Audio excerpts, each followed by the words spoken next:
Hi everyone, in this video we are on page 4 of the note packet and the title of this page is Bring the Pain. So this is where we start getting into some more complex trigonometric proofs. So we're going to start by looking at this first problem and deciding which of these two gross looking sides is simpler. As I'm looking at this, I notice that I've got tangent squared x minus sine squared x, and I've got tangent squared x times sine squared x. The difference in these signs is important because on the left, I have two separate chunks, but on the right, since these are a monomial, we really have one chunk. So I'm gonna put the right side on lockdown because since there are two chunks over here, maybe we can add.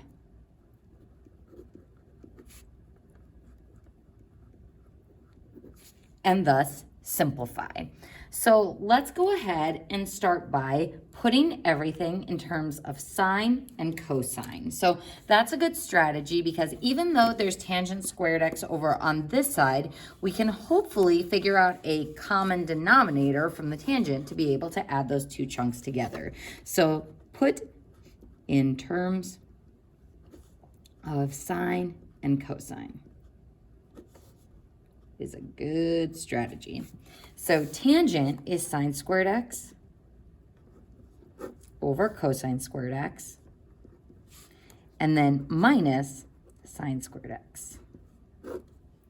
Now, as I'm looking at this, I'm going to put this over 1 so that I can see that what I really have are two fractions. Now, if I want to add two fractions together, we would need a common denominator. So how can I make this denominator look like that one? Zoom in a little bit here. We can multiply it by cosine squared x over cosine squared x as the creative form of 1. And before I do this, folks, similar to what we did on the previous page, I'm going to take that minus sign and explicitly distribute it to the top of the fraction so that I don't forget about it when I'm distributing. So let's go ahead and jump down to our next line. We've got sine squared x and then plus a negative sine squared x times cosine squared x. So not a lot has happened there. And then both are all over cosine squared x. So now that I have a common denominator, we can add the tops of those fractions together. Ooh, but can I actually add sine squared x to negative sine squared x times cosine squared x? Or maybe a better question is, can I add a to a times b? The answer is we can't. These aren't like terms, so there's not a lot happening in our next step. All we're going to be able to do is write this all over one denominator, cosine squared x. Now, it's probably a good idea, since we have this as one chunk or one fraction now, to keep in mind what we need in order for it to look like our right side. So tangent squared is sine squared over cosine squared. So I've got cosine squared, but the top of this fraction is a bit more complicated. So folks, how can I turn this cosine squared on the bottom to have one sine squared on the top that I can turn into tangent squared? This is something that's going to come back to haunt us again and again. I'd like you to write GCF. So when we're thinking about quadratic trig functions, it's a good idea to think about factoring. It's a good idea to think about the Pythagorean identity, but always remember that you can take out a GCF, or that you should check for taking out a GCF as your first part of factoring. So is there something I can take out of these two? We can take a sine squared x out of both, which will leave me with 1 minus cosine squared x. This is all over cosine squared x. So can I make this sine squared x over cosine squared x equal the tangent squared x that I want above? Now, if you're like, wait, wouldn't I have to do division distribution here? That's a lot of times what students think on this one. Folks, if I had 4 times x over 2, Would I need to do division distribution here? No, because it's not a cross addition. I can just take 4 divided by 2 and get 2x. In the same sense, this sine squared x is joined with this parenthetical term by multiplication. So I can take this division part and simplify it to be sine squared x over cosine squared x, or sine squared x, cosine squared x. So I would just put a note by this because this may be something you want to come back to later. This is not division distribution because it's multiplying. So now I have sine squared x over cosine squared x, which is looking good as far as getting that tangent squared x above. And then I've got 1 minus cosine squared x. So notice, folks, when I put this together with this one, it's still joined to this by multiplication. And if this seems illegal still, if you're like, shouldn't that have a cosine squared x on the bottom? If I were to multiply these, I would put this as over 1 and multiply straight across, giving me exactly what I have in the above step. So now, folks, sine squared x over cosine squared x, there's my tangent squared x. So tangent squared x.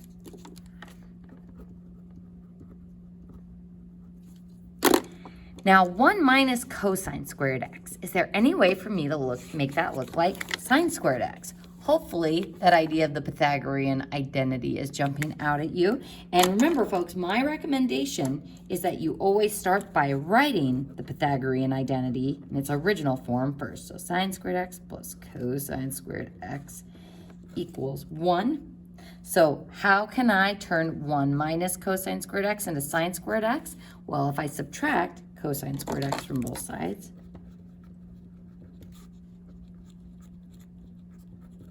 that gives me sine squared x equals 1 minus cosine squared x. So I can replace 1 minus cosine squared x right here with sine squared x. And ta-da! We have now successfully completed the proof. The side we had on lockdown is what we made our left side look like. Now in college, or maybe they talk about it in calc as well, but I think I saw it for the first time in college, sometimes to show you are done with a proof, college professors will have you write QED. And this acronym stands for Quod Erat Demonstrandum, which very much sounds like a Harry Potter spell. So Quod Erat Demonstrandum. And what this means is that which was to be demonstrated. Which was to be demonstrated. So you're saying, hey, I was supposed to demonstrate that this equals that, and I demonstrated that that stuff equals what I wanted to. So which was to be demonstrated, what I completed. Now, my college friends and I, we said that QED stands for question essentially destroyed, which was always a very comforting thing to think about after destroying one of these horrible trig proofs. So you can write QED if you want, or just box what you put on lockdown and show that it equals the box of your final answer. And again, folks, I would much rather you get stuck and try a different route than do an illegal math maneuver. There's the Pythagorean. I sometimes write Pythag ID for Pythagorean identity. All right, folks, take a deep breath. We're going to go ahead and move into B. And every year I tell myself I'm going to change this Word document, and I always forget to do so. I want you to go ahead and change those alphas to be X's. Just because the alpha symbol is a little annoying to use, and this one does get kind of nasty. So we're going to go ahead and change all of those alphas to X's for this problem. Now, if I asked you which side looks simpler to put on lockdown, you may be looking at this one going, that looks simpler. Can I factor it? It's not difference of squares because of that 2. This side, oh no. With all that tangent and cotangent business, if we put that in terms of sine x and cosine x, there's multiple fractions and double fractions going on with this problem. So I would say that this is my simpler side, and the left is going to be what I'm going to manipulate. So just like we did on the last problem, we're going to put this all in terms of sine x and cosine x. So put in terms of sine x and cosine x. So let's go ahead and do so. Tangent is sine x over cosine x, then minus cosine x over sine x. So remember, cotangent has cosine on the top. That's how I remember that. And then tangent on the bottom, sine x over cosine x, and then plus cosine x over sine x. A lot of times students look at this and they go, wow, Mrs. Cairo, I would sure like to just crisscross these or crisscross those, but we can't because this is one binomial on the top, one binomial on the bottom, and they are different signs, so they are not the same factor, so we cannot get rid of them. So let's go ahead and just like we did with those limit definitions of the derivative, let's start by simplifying these two fractions on the top by getting a common denominator. If I need these denominators to be the same, this one is going to need sine x over sine x as its creative form of 1, and this one's going to need cosine x over cosine x as its creative form of 1. This one will need sine x over sine x as well. Should have left more room there, and then cosine x over cosine x. Now, as you can see, things have just gotten very messy here, and this is why, folks, I always recommend if you have a minus in between your fractions, immediately change it to a plus and explicitly distribute it to the top of the fraction so that you don't forget about it when you're doing all of this creative form of 1 stuff. Now, based on what we said on the previous page, when we're doing those common denominators, we're distributing on the top, so sine squared x, and then slide the denominators together. So cosine x times sine x, I'm just going to write as cosine x sine x. Then for my second fraction, we've got negative cosine x times cosine x, so negative cosine squared x. Now in this denominator, I will get sine x cosine x when I slide those denominators together.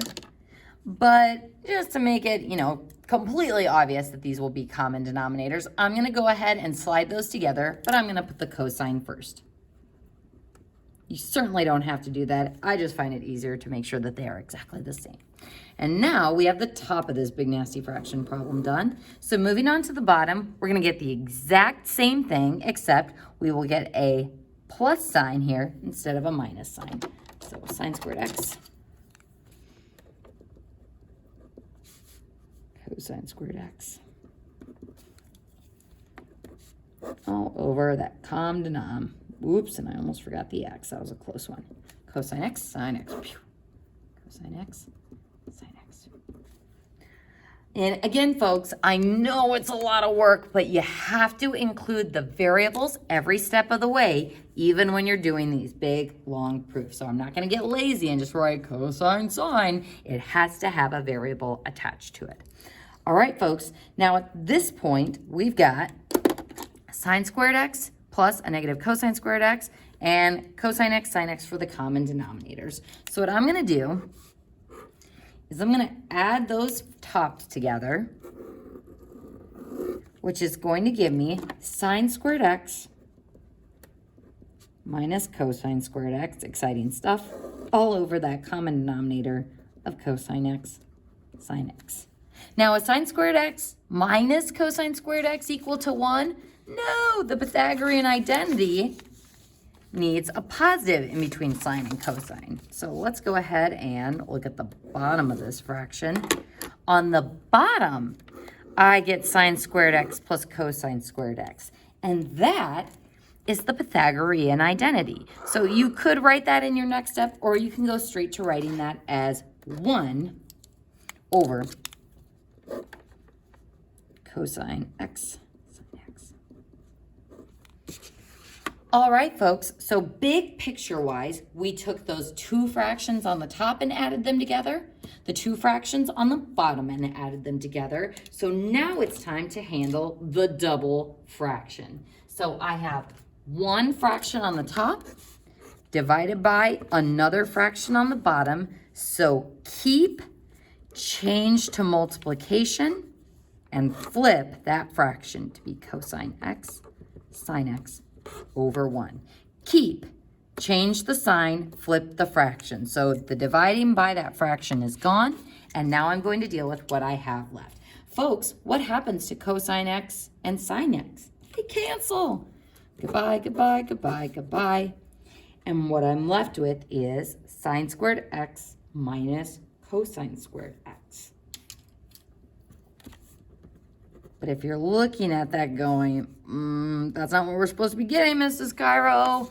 I don't think we're quite done yet. You would be right. We aren't quite done. So we got sine squared x minus cosine squared x. But what we want is 1 minus 2 cosine squared x. So how can I go from this to that? It's going to involve the Pythagorean identity, and my little red flag is that both of them are squared. But how am I going to use the Pythagorean identity? So notice, for what we're trying to get this to look like, that this is all in terms of cosine. So all in terms of cosine squared x. So since what I'm trying to get to is all in terms of cosine, what I want to do is try to get rid of this sine squared x and make it in terms of cosine. So again, folks, here's the strategy. Let's zoom in here. We're going to start with the Pythagorean identity. Sine squared x plus cosine squared x equals 1. Just keep practicing writing that so you remember exactly what it looks like. How can I replace sine squared x? Well, we can subtract to isolate the sine squared x. So sine squared x equals 1 minus cosine squared x. Don't try to rush this. I wouldn't even recommend trying to do it in your head because sometimes students will flip these around. So this shows that sine squared x is equal to 1 minus cosine squared x. Let's try that again. 1 minus cosine squared x. So that's what sine squared x turned into. And then I have the minus cosine squared x there. So if I have a negative cosine squared x and another negative cosine squared x, we have negative 2 cosine squared x. And ta-da! QED, question essentially destroyed, quod erat demonstrandum.